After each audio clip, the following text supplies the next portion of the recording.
Mihkel Randam oli esimene inimene, kes pärast mind internetiturundusosakonda tööle tuli.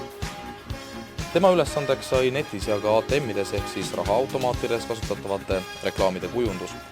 Mihkel on muide vanim vastava teemaga tegelev inimene Eestis.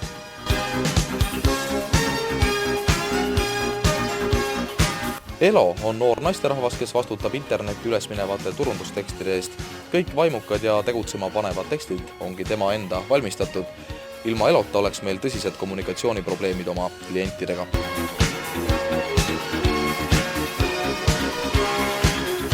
Need mehed nagu kännujuurikad aga vastutavad selle eest, et meie geniaalsed turundusideed ka tehniliselt ellu viiakse. Saage tuttavaks. Mark-Hendrik Lind, Priit Urmet Lõhmus ja miskipärast vaid 2 nimega Gunnar Klauks.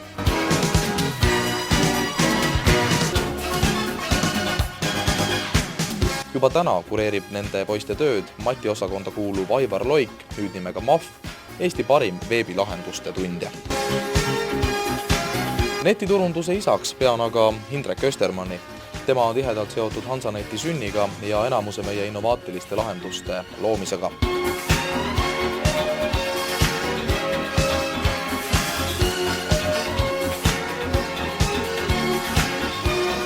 Mati Pruul on jaepank.neti direktor, nagu me teda kõik siin nimetame, ehk isa meie keeles. On sul oma nägemus ka tuleviku suhtes, mis hakkab saama? On väga kardinaalselt muudatusi oodata?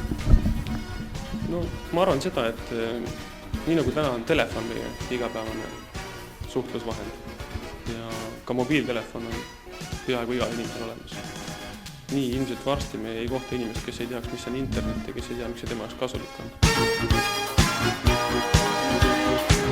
Minu meelest oli see aasta 96 vist, kui Jüri Mõis ütles meile, et pangandusel internetis tulevikku ei ole. Telefon on tegija.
Oh jah, no on siis nii.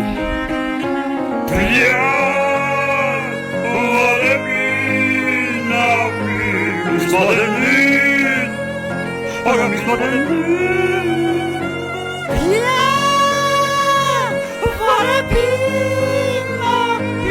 Mis ma nüüd teen?